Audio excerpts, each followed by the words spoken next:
Just give us a highlight or two of the P&G products and the innovation that you're bringing. You seem to be spending more and more on your venture arm.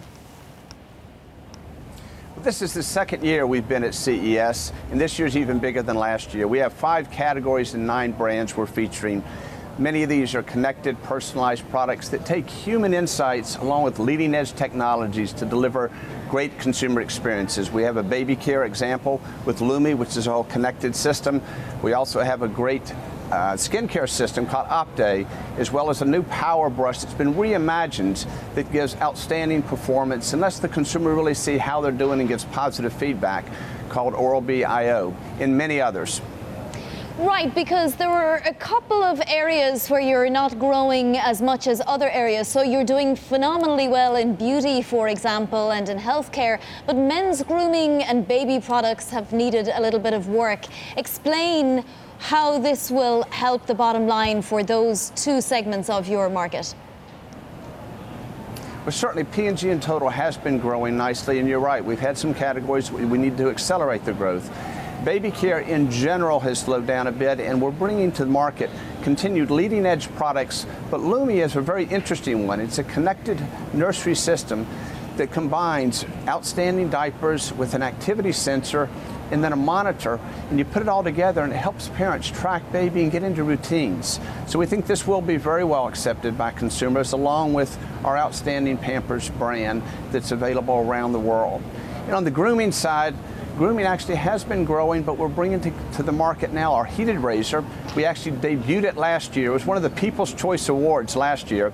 We brought it back, and it's available for sale and doing well. And it has a heated bar that gives a great shaving experience. We also have the first ever product designed for people that care for others, called Trio. There's 4,000 razors that have been designed for people that shave themselves, none designed for people that shave others. So for caregivers, we think this is a breakthrough, and this is available and on display at P&G's Life Lab, which is our exhibit in the Sands Convention Center. David, good morning. Guy in London. Is P&G a technology company? Yes, P&G is first and foremost a consumer company. We focus on delighting consumers, but we want to harness leading-edge technology and combine it with deep consumer insights to deliver superior products and packages and communication programs, as well as go-to-market programs, all that deliver value for the consumer and the customer. So yes, technology is critical, which is one of the reasons why we're here. We want to harness it, but it has to be translated into things that make a difference in consumers' lives. In terms of where you get the biggest effect from this technology, I want to kind of walk you around the world. Do you get the biggest effect from US consumers when you introduce more and more technology? Is it Asian consumers? Is it European consumers? How do all these different consumers around the world react differently? Because companies like you need growth. And I'm wondering where that growth is coming from. It's a great question. Growth needs to come from many markets. First and foremost, the U.S. is our biggest market and most critical.